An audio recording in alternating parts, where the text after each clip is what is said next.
Hello everyone, welcome back to Educare. Students, आज के इस वीडियो लेसन में हम जो टॉपिक डिस्कस करने जा रहे हैं वो बायोलॉजी का एक बहुत ही इम्पोर्टेंट टॉपिक है और आज का जो हमारा डिस्कशन है वो है रिप्रोडक्शन इन एनिमल्स पे। पर इस चैप्टर को शुरू करने से पहले हम पहले ये देखेंगे कि रिप्रोडक्शन क्या होता है। हमें सबसे पहले समझना है कि रिप्रोडक्शन, ये जो वर्ड आपको मैंने दिया है, ये क्या है।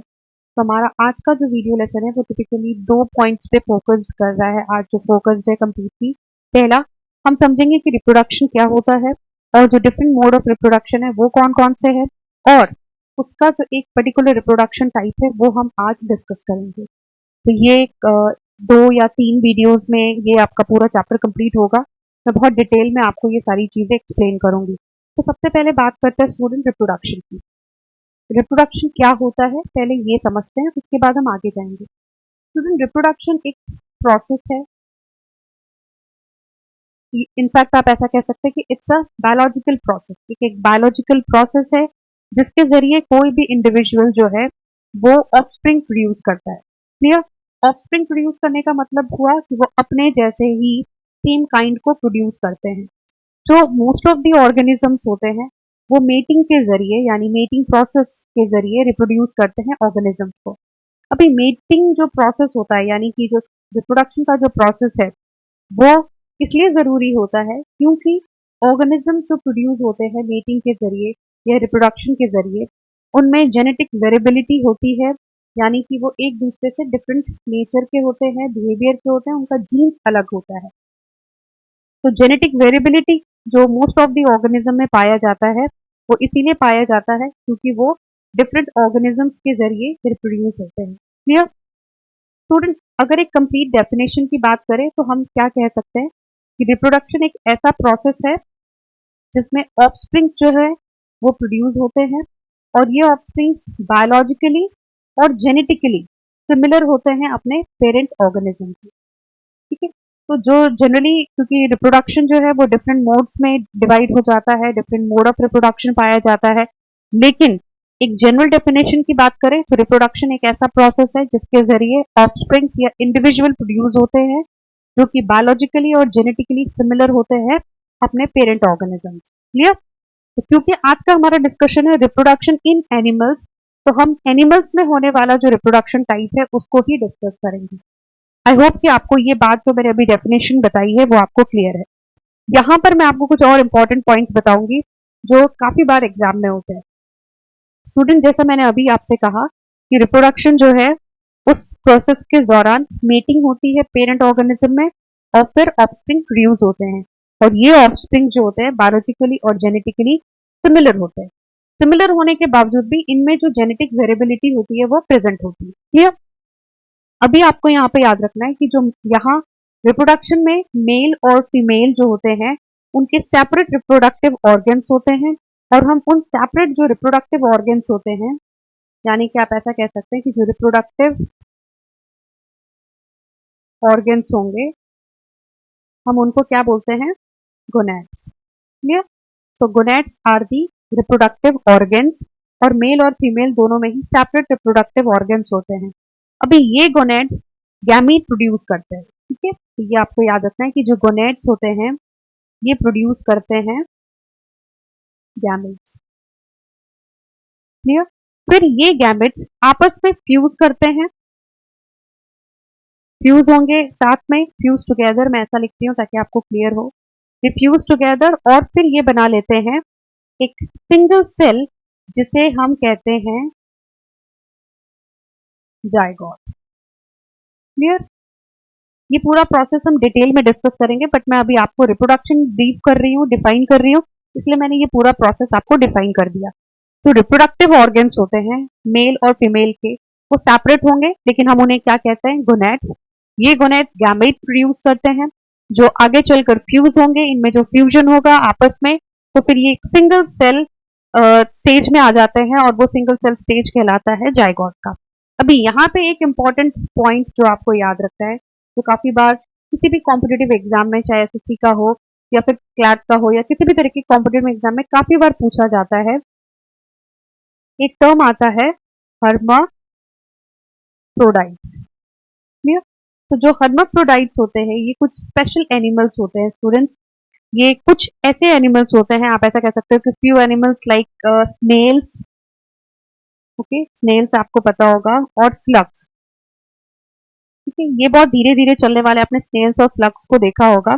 तो ये कुछ ऐसे ऑर्गेनिजम्स हैं, इनफैक्ट आप यहाँ पे अर्थवर्म्स को भी ले सकते हैं, अर्थवर्म भी इसी कैटेगरी में होते हैं। अर्थवर्म्स भी जो है बेसिकली हर्माफ्रोडाइट्स है। अभी हर्माफ्रोडाइट्स क्या होता है मैं आपको बता देती हूँ। जब यहाँ ऊपर हमने कहा कि मेल और फीमेल रिप्रोडक्टिव ऑर्गन सेपरेट होते हैं, लेकिन कुछ ऐसे ऑर्गेनिजम्स भी हैं, कुछ ऐसे एनिमल्स भी हैं जिनके खुद के सिंगल बॉडी में, अपने सेम बॉडी के अंदर वो ऑर्गेनिज्म मेल और फीमेल रिप्रोडक्टिव ऑर्गन कैरी करते हैं। तो ऐसे ऑर्गेनिजम्स जो मेल और फीमेल रिप्रोडक्टिव सेम ऑर्गेनिज्म में जब प्रेजेंट होता है तो हम उन्हें हर्माफ्रोडाइट्स कहते हैं। यानी कि यहाँ पर मैं ब्रीफ में लिख रही हूँ आपको, animals possess male and female reproductive organ in the same body। Okay, यानी कि जब ऐसे ऑर्गेनिजम्स या एनिमल्स जो अपनी सेम बॉडी के अंदर, अपनी ही बॉडी में मेल और फीमेल रिप्रोडक्टिव ऑर्गन दोनों कैरी करे, तो हम ऐसे जिनमें दोनों ही ऑर्गन्स होते हैं, जो अंडर फेवरेबल कंडीशंस जब उन मेच्योर हो जाते हैं और फेवरेबल कंडीशंस होते हैं तो ये रिप्रोडक्शन करते हैं। ऐसे ऑर्गेनिजम्स के लिए हम जो टर्म यूज करते हैं वो है हर्माफ्रोडाइट्स। तो काफी बार एग्जाम्पल देकर आपको पूछा जाता है कि हर्माफ्रोडाइट्स इनमें से कौन से हैं, तो आपको ये वहां से ये पॉइंट काफी इंपॉर्टेंट होता है और यहाँ से काफी क्वेश्चंस आते हैं। खैर, ये हो गया आपका डिस्क्रिप्शन रिप्रोडक्शन का। रिप्रोडक्टिव ऑर्गन्स जो होते हैं हम उन्हें गोनेड्स कहते हैं। गोनेड्स जो होते हैं वो गैमीट प्रोड्यूस करते हैं जो आपस में फ्यूज होकर एक सिंगल सेल जायगोट बनाते हैं। इस पूरे प्रोसेस को अभी हम आगे डिस्कस करेंगे। अब हम बात करते हैं मोड ऑफ रिप्रोडक्शन की। स्टूडेंट, मोड ऑफ रिप्रोडक्शन इस बात पे डिपेंड करता है कि कितने पेरेंट्स इन्वॉल्व हुए हैं। यानी कि रिप्रोडक्शन प्रोसेस में जो पेरेंट्स का इन्वॉल्वमेंट है उसके बेस पर हम मोड ऑफ रिप्रोडक्शन डिवाइड करते हैं। जो मोड ऑफ रिप्रोडक्शन है हम वो स्टडी करते हैं। तो पेरेंट का इन्वॉल्वमेंट के हिसाब से अगर आप देखते हैं तो मोड ऑफ रिप्रोडक्शन जो है वो यूजुअली 2 टाइप्स का होता है। First is sexual reproduction and second is asexual reproduction. ये डिपेंड करता है नंबर ऑफ पेरेंट्स इन्वॉल्व, कितने नंबर ऑफ पेरेंट्स वहां इन्वॉल्व हुए हैं। अगर हम सेक्सुअल रिप्रोडक्शन की बात करें तो यहाँ पर 2 पेरेंट्स होते हैं, ठीक है, मेल और फीमेल होगा, क्लियर, और दोनों के ही सेपरेट जो रिप्रोडक्टिव ऑर्गन्स होते हैं वो यहाँ इन्वॉल्व होते हैं जिन्हें हम गोनेड्स कहते हैं, जो मैंने अभी आपको एक्सप्लेन किया। लेकिन एसेक्सुअल रिप्रोडक्शन में सिंगल पेरेंट या सिंगल सेल जो होता है, जो सिंगल पेरेंट होगा, और इसी वजह से हम यहाँ इनको जो एसेक्सुअल रिप्रोडक्शन होता है वो बेसिकली यूनिसेलुलर ऑर्गेनिजम्स में देखने को मिलता है, जहाँ पे सिंगल पेरेंट जो है वो अंडर फेवरेबल कंडीशन जो उनका डीएनए या जेनेटिक जो कंटेंट होता है वो डिवाइड हो जाता है और फिर वो डॉटर सेल्स में डिवाइड हो जाता है। यानी जो इंडिविजुअल्स बनाते हैं, जो डॉटर इंडिविजुअल्स बनते हैं, वो सिंगल पेरेंट्स होता है। सेक्सुअल रिप्रोडक्शन की कुछ क्वालिटीज हैं जो हम आगे डिस्कस करेंगे। तो पहले बात करते हैं सेक्सुअल रिप्रोडक्शन इन एनिमल्स की। नेक्स्ट वीडियो में हम बात करेंगे एसेक्सुअल रिप्रोडक्शन। सेक्सुअल रिप्रोडक्शन जैसे मैंने अभी आपसे कहा, यहाँ पर मेल एंड फीमेल गैमेट्स होंगे क्योंकि डिफरेंट सेक्स ऑर्गन्स यहाँ पे प्रेजेंट होते हैं। उनसे यहाँ पर जो मेल और फीमेल गैमेट्स होते हैं वो आपस में फ्यूज करते हैं और एक न्यू इंडिविजुअल को फॉर्म करते हैं, और जब ऐसा प्रोसेस होता है तो हम उसे कहते हैं सेक्सुअल रिप्रोडक्शन। यानी सेक्सुअल रिप्रोडक्शन जो प्रोसेस है स्टूडेंट, वो आपको याद रखना है कि ये एक तरीके का बहुत ही कॉम्प्लेक्स और लेंदी प्रोसेस होता है as compare to asexual reproduction. Moreover आप ऐसा कह सकते हैं कि रिप्रोडक्शन अगर सेक्सुअली हो रहा है तो उसकी काफी बेनिफिट्स होते हैं क्योंकि जो ऑर्गेनिजम्स होते हैं उनमें आपको वेरिएशंस देखने को मिलते हैं और जो ऑफस्प्रिंग्स होते हैं वो यूनिक होते हैं। लेकिन एसेक्सुअल रिप्रोडक्शन में ऐसा नहीं होता है क्योंकि सिंगल पेरेंट होता है, वो उसी की डीएनए कंटेंट जब डिवाइड हो जाती है तो वही डॉटर इंडिविजुअल्स में या जो इंडिविजुअल्स फॉर्म होंगे, जो ऑफस्प्रिंग्स होंगे, उसमें जाएगा। इसीलिए वो मॉर्फोलॉजिकली और बायोलॉजिकली अगर आप कहोगे तो वो बहुत ज्यादा सिमिलर होते हैं। क्लियर? फिलहाल हम बात कर रहे हैं सेक्सुअल रिप्रोडक्शन की। अब आपको यहाँ पर याद रखना है कि जो सेक्सुअल रिप्रोडक्शन होगा, इस प्रोसेस में मेल और फीमेल गैमेट्स जो होते हैं, जो आपस में फ्यूज होंगे और फिर वो एक न्यू इंडिविजुअल फॉर्म करेंगे। जब भी प्रोसेस में मेल और फीमेल सेपरेट ऑर्गन्स यानी कि से गोनेट्स या गैमेट्स प्रोड्यूस होंगे, तो उसके जरिए जो फ्यूजन होगा, तब जो ऑर्गेनिज्म प्रोड्यूस होगा, उस पूरे प्रोसेस के लिए हम कहते हैं सेक्सुअल रिप्रोडक्शन। क्लियर? यानी कि आप ऐसे समझ सकते हैं कि सेक्सुअल रिप्रोडक्शन में गैमीट फॉर्मेशन भी होता है, ओके, और फर्टिलाइजेशन भी होगा।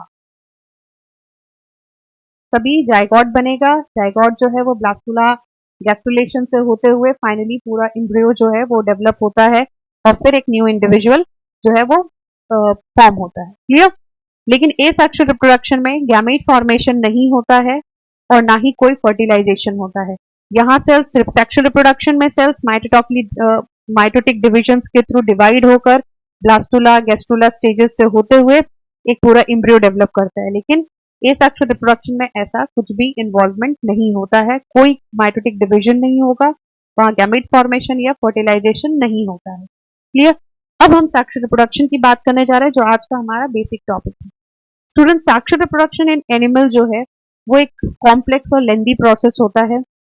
काफी सारे स्टेजेस होते हैं और उस स्टेजेस के थ्रू जाने के बाद एक न्यू इंडिविजुअल फॉर्म होता है। तो हमने जो पूरा सेक्सुअल रिप्रोडक्शन इन एनिमल होगा, उसे हम 3 स्टेजेस में डिवाइड करते हैं। वो 3 स्टेजेस हैं, अगर हम जो बात करेंगे आगे, वो 3 स्टेजेस जो होते हैं, मैं पहले आपको यहाँ पे बता देती हूँ, उसके बाद हम ये सेक्शन मैंने आपको ऑलरेडी भी थोड़ा बहुत बताया है। पहला जो स्टेप होता है स्टूडेंट, वो होता है प्री फर्टिलाइजेशन का। सेकेंड होता है फर्टिलाइजेशन और थर्ड जो स्टेज होता है वो होता है पोस्ट फर्टिलाइजेशन। ये हम अभी आगे डिस्कस करेंगे। ठीक है? पर उससे पहले थोड़ा सा बात कर लेते हैं एसेक्सुअल रिप्रोडक्शन की। जैसा कि मैंने अभी आपसे कहा था कि एसेक्सुअल रिप्रोडक्शन में न्यू इंडिविजुअल इज फॉर्म, एक नया इंडिविजुअल फॉर्म होगा by the involvement of a single parent. यहाँ जो फेवरेबल कंडीशन होता है, तो यहाँ जो पेरेंट बॉडी होती है, पेरेंट जो सेल होगा, वो ही एक न्यू इंडिविजुअल को फॉर्म करता है। यहाँ कोई गैमेट फॉर्मेशन नहीं होता, यहाँ कोई फर्टिलाइजेशन नहीं होता है। और एक जो इम्पोर्टेंट बात आपको याद रखनी है, एसेक्सुअल रिप्रोडक्शन के दौरान जो ऑर्गेनिज्म फॉर्म होते हैं, वो बायोलॉजिकली आप कहेंगे कि वो बहुत ज्यादा पेरेंट्स के, क्योंकि जेनेटिक मटेरियल सेम होता है, इसी वजह से they are very very similar to their parent organism. Clear? अब बात करते हैं सेक्सुअल रिप्रोडक्शन एनिमल्स की। तो जैसा मैंने अभी आपसे कहा कि जो सेक्सुअल रिप्रोडक्शन इन एनिमल्स है, वो हम 3 स्टेजेस में डिवाइड कर देते हैं। तो 3 स्टेजेस है, pre fertilization, fertilization and post fertilization. Pre fertilization, fertilization and post fertilization, ये तीनों जो स्टेजेस हैं, ये कंप्लीट स्टेज है सेक्सुअल रिप्रोडक्शन का किसी भी एनिमल में। हम एक एक करके इनको डिस्कस करते हैं। सबसे पहले बात करते हैं स्टूडेंट प्री फर्टिलाइजेशन की। स्टूडेंट, प्री फर्टिलाइजेशन जो प्रोसेस है, ये एक्चुअल जो फर्टिलाइजेशन होता है उसके पहले का प्रोसेस है। यानी कि यहाँ फ्यूजन ऑफ गैमेट्स होगा और फिर उनका ट्रांसफर होगा, जो मेल और फीमेल गैमेट्स हैं वो आपस में एक दूसरे से मिलेंगे। ये पूरा प्रोसेस प्री फर्टिलाइजेशन स्टेज में होता है। यानी कि प्री फर्टिलाइजेशन जो प्रोसेस है, ये एक्चुअल फर्टिलाइजेशन के पहले होता है और यहाँ क्या होगा, फ्यूजन ऑफ गैमेट्स जो है वो टेक प्लेस होता है। यानी कि फ्यूजन ऑफ गैमेट्स का जो फ्यूजन होता है, गैमेट्स का जो फ्यूजन होता है, वो प्री फर्टिलाइजेशन स्टेज में होगा और यहाँ 2 इंपॉर्टेंट इवेंट टेक प्लेस करते हैं। तो 2 इंपॉर्टेंट इवेंट जो है वो है गैमेटोजेनेसिस, यानी जेनेसिस का मतलब होता है प्रोडक्शन, यानी formation of male and female gametes. तो जो रिप्रोडक्टिव ऑर्गन्स होते हैं, गोनेट्स होते हैं, वो मेल और फीमेल गैमेट्स प्रोड्यूस करते हैं, फॉर्म करते हैं। और फिर दूसरा स्टेप होता है गैमेट का ट्रांसफर। ठीक है? गैमेट ट्रांसफर यानी कि जो मेल गैमेट है वो फीमेल गैमेट के पास आएगा फ्यूज होने के लिए। अब हम गैमेट के बारे में थोड़ा सा डिस्कशन कर लेते हैं। जो गैमेट्स होते हैं स्टूडेंट्स, वो होते हैं, उनको हम कहते हैं, शायद काफी लोगों को ये बात नहीं समझ में आ रही है, जो गैमेट्स होते हैं हम इन्हें कहते हैं सेक्स सेल। ठीक है? जो कि ये जो सेक्स सेल्स होते हैं, ये हेप्लॉइड होते हैं। हेप्लॉइड का मतलब हुआ 23 क्रोमोसोम्स के पेयर इनमें होंगे, ठीक है, इन ईच, ठीक है, इन जो हैप्लॉइड नंबर होगा 23 क्रोमोसोम का, ये नेचर, इनका जो नेचर होता है इसमें 23 क्रोमोसोम्स होंगे और ये डिस्टिंक्ट होते हैं मेल और फीमेल में। जो मेल गैमेट होता है स्टूडेंट, हम उसे कहते हैं स्पर्म सेल। जो मेल गैमेट होगा वो होता है स्पर्म सेल। यहाँ मैंने पिक्चर रखा हुआ है, ये स्ट्रक्चर ऑफ स्पर्म है। इसका एक टेल होता है, ठीक है, ये टेल पार्ट होता है, ये हेड पार्ट होता है। जो इसका ये कैप पार्ट होता है इसको हम एक्रोसोम कहते हैं। आपको बहुत डिटेल में जानने की जरूरत नहीं है। इसमें न्यूक्लियस होता है जो जेनेटिक कंटेंट कैरी करता है। यहाँ पे सेंट्रियोल, माइटोकॉन्ड्रिया जो एनर्जी के लिए होता है। इस पार्ट को हम टर्मिनल डिस्क कहते हैं। और ये नीचे का जो पार्ट होता है, ये पार्ट होता है एंड पीस, और ये जो फिलामेंट टाइप स्ट्रक्चर होता है हम इसे कहते हैं एक्सियल फिलामेंट। तो मेल गैमेट जो है हम उसे कहते हैं स्पर्म सेल, और जो फीमेल गैमेट होता है हम उसे कहते हैं ओवम, या जिसे बहुत सारे लोग एग सेल के नाम से भी याद रखते हैं। तो आप एग कहिए या ओवम कहिए, एक ही बात है। क्लियर? अभी मैंने जैसा आपसे कहा कि जो गैमीट्स हैं वो सेक्स सेल्स हैं, ये हैप्लॉइड होते हैं, यानी 23 क्रोमोसोम्स होंगे, और ये डिस्टिंक्ट होते हैं मेल और फीमेल में। मेल गैमेट जो है वो स्पर्म है, फीमेल गैमेट जो है वो ओवम या एग है, जो आप जैसा मैंने अभी आपको बताया। हर ऑर्गेनिजम्स में ये जो गैमीट्स होते हैं ये स्पेशल स्ट्रक्चर्स में फॉर्म होते हैं। लेकिन कुछ जैसे अगर मैं ये बात करूं कि ये जो मेल गैमीट और फीमेल गैमीट जो पाया जाता है वो ऐसे ऑर्गेनिजम्स में पाया जाता है जैसे कि आप ब्रायोफाइट्स जो हायर प्लांट कैटेगरी है उनकी, फंजाई, एल्गी और मोनेरेंस में पाया जाता है। और इन सब की बॉडी जो है वो हैप्लॉइड पैरेंटल बॉडी होती है। और इस तरह के ऑर्गेनिजम्स जहां पर मेल और फीमेल गैमेट पाए जाते हैं, ये माइटोटिक डिवीजन से होकर ही इंडिविजुअल्स को प्रोड्यूस करते हैं, यानी इन सब में माइटोटिक डिवीजन पाया जाता है। तो इस प्री फर्टिलाइजेशन स्टेज में दो इंपॉर्टेंट स्टेजेस जो स्टेप्स होंगे वो है गैमेटोजेनेसिस, यानी formation of male and female gamete, यानी स्पर्म और ओवम का बनना, और दूसरा गैमेट का ट्रांसफर। क्योंकि जो ओवम सेल होते हैं वो इमोबाइल होते हैं, वो मूव नहीं कर सकते, इसीलिए जो स्पर्म सेल है क्योंकि टेल है तो वो मूव कर सकते हैं, वो स्विम कर सकते हैं। तो आपको यहाँ पे ये याद रखना होता है कि जो फीमेल गैमेट है क्योंकि वो इमोबाइल है, इसीलिए मेल गैमेट जो है उनको फर्टिलाइजेशन के लिए ओवम तक पहुंचना पड़ता है, ठीक है। और जब वो पहुंचेंगे तो ही फर्टिलाइजेशन होता है, जो हमारा नेक्स्ट प्रोसेस है। तो नेक्स्ट जो हमारा प्रोसेस है स्टूडेंट वो है फर्टिलाइजेशन का। और यहाँ जब एक बार हैप्लॉइड मेल और फीमेल गैमेट, ठीक है, जब आपस में मिलेंगे वो फ्यूज हो जाएंगे, और फ्यूज होने के बाद वो एक जाइगोट फॉर्म करते हैं। अभी ये जो प्रोसेस होता है फ्यूजन का, इसे हम या तो फर्टिलाइजेशन कहते हैं या इसी के लिए टर्म यूज किया जाता है सिनगेमी। तो काफी बार आपको सिनगेमी ही दिया जाता है। फर्टिलाइजेशन कॉमन टर्म है जो हम सबको पता है, पर जो एक्चुअल टर्म यूज किया जाता है वो है सिनगेमी। ये फर्टिलाइजेशन के लिए कहा जाता है। और फर्टिलाइजेशन क्या होगा? हेप्लॉइड मेल और फीमेल गैमेट का आपस में मिलना और उनका फ्यूजन, जिसके जरिए एक जाइगोट बनेगा। अभी ये जो पूरा प्रोसेस होता है या तो ये आउटसाइड द बॉडी होता है या इनसाइड द बॉडी। अगर आउटसाइड द बॉडी हुआ तो एक्सटर्नल फर्टिलाइजेशन, और इनसाइड द बॉडी तो हम इंटरनल कहते हैं।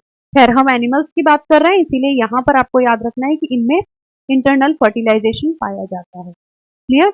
और जैसा मैंने अभी आपको कहा था थोड़ी देर पहले कि स्पर्म्स ही मूव करते हैं क्योंकि वो मोबाइल होते हैं, वो मूव कर सकते हैं, they can swim because they have tell.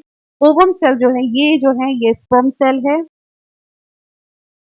ठीक है, जो फ्यूजन के लिए ओवम के पास आते हैं। और जो सीमेन होता है उसमें थाउजेंड्स ऑफ स्पर्म सेल्स होते हैं, लेकिन कुछ ही जो होते हैं वो फर्टिलाइज हो पाते हैं, फेवरेबल कंडीशंस को सरवाइव कर पाते हैं, और जो रिजल्ट है वो जाइगोट बनने का जो पूरा प्रोसेस होता है, कोई एक ही स्पर्म सेल जो होगा वो ओवम से फ्यूज होगा। क्लियर? तो ये जो पूरा प्रोसेस होता है ये फर्टिलाइजेशन। तो मैं एक बार आपको फिर से बता रही हूँ, यहाँ पर मेल और फीमेल गैमेट्स मिलेंगे, फ्यूजन होगा, और इसी प्रोसेस को हम फर्टिलाइजेशन या सिनगेमी कहते हैं। और इस फर्टिलाइजेशन का जो आउटकम होता है, जो रिजल्ट होता है, वो होता है जाइगोट। क्लियर? अब हम बात करते हैं तीसरे स्टेज की, अपने थर्ड स्टेज की, जो है post fertilization. Student, post fertilization से पहले कुछ इंपॉर्टेंट चीजें आपको बताना जरूरी है। जैसा मैंने अभी कहा कि जो फर्टिलाइजेशन होता है ह्यूमंस में, ये basically it allows male gamete to reach the female gamete, okay. और इस पूरे प्रोसेस ऑफ डेवलपमेंट के दौरान जो सेल्स होते हैं वो डिवाइड होते हैं और स्पेशलाइज्ड हो जाते हैं। एक स्पर्म सेल जो है वो ओवम के पास आके फर्टिलाइज करता है उसको, और जो अगर फर्टिलाइज हो गया तो वो फाइनली जायगोट में चेंज हो जाता है बाई अंडरगोइंग माइटोटिक डिविजन्स। बहुत सारे ग्रोथ स्टेजेस आते हैं, माइटोटिकली वो डिवाइड होते हैं और एक कंप्लीट जायगोट में चेंज हो जाता है। और अल्टीमेट प्रोसेस की अगर बात करें तो जो मल्टी सेलुलर एम्ब्रियो है वो बन जाता है, जो ग्रो करेगा टाइम के अकॉर्डिंग, वो ग्रो करते हैं, डेवलप करते हैं। और फर्टिलाइजेशन जब अगर ह्यूमन की बात करें तो यहाँ पे जो सबसे मेजर इवेंट है वो पोस्ट फर्टिलाइजेशन का होता है। बात करते हैं अभी पोस्ट फर्टिलाइजेशन की। यहाँ पर क्या होता है, जो पोस्ट फर्टिलाइजेशन का पूरा स्टेज है ये अर्ली एम्ब्रियोनिक डेवलपमेंट शो करता है। जब जायगोट बन जाता है यानी कि फर्टिलाइजेशन की वजह से एक डिप्लॉयड जायगोट का फॉर्मेशन होता है। डिप्लॉयड जायगोट मतलब मैंने अभी आपसे कहा था कि हेप्लॉइड जो गोनेड्स होते हैं, गैमीट्स होते हैं, उनमें 23 क्रोमोसोम्स होता है दोनों में, ठीक है, 23 क्रोमोसोम्स थे। डिप्लॉयड का मतलब अगर ये n है सपोज, तो डिप्लॉयड का हम लेते हैं 2n, यानी कि 2 इंटू 23। तो अब आपके पास कितने हो गए 46। यानी कि जो डिप्लॉयड जायगोट फॉर्मेशन होगा वहां पर ये डिप्लॉयड होते हैं, जो जायगोट फॉर्मेशन होगा, जो जायगोट बनेगा वो डिप्लॉयड होता है विथ 46 क्रोमोसोम। इवेंचुअली क्या होगा, ये जायगोट माइटोटिकली डिवाइड होंगे, जो 2 सेल स्टेज, 4 सेल स्टेज से होते हुए 8 सेल स्टेज पे आएगा। ये बहुत ज्यादा डिवाइड होते हैं जिससे कि एक पूरा सेल का बॉल बन जाता है, जिसे हम कहते हैं ब्लास्टुला। ये ब्लास्टुला का मैंने क्रॉस सेक्शन यहाँ पे दिखाया हुआ है आपको। ये अंदर से नैरो है बिल्कुल, जिसको ये नैरो पार्ट जो होता है इसे हम कहते हैं ब्लास्टोसील। और ये पूरा जो है वो एक हॉलो बॉल होता है ऑफ सेल, जो डिविजन के बाद बनते रहते हैं। अभी एम्ब्रियोजेनेसिस जो है, ये पूरा प्रोसेस होता है, इसे हम कहते हैं एम्ब्रियोजेनेसिस। एम्ब्रियोजेनेसिस मतलब एम्ब्रियो का बनना।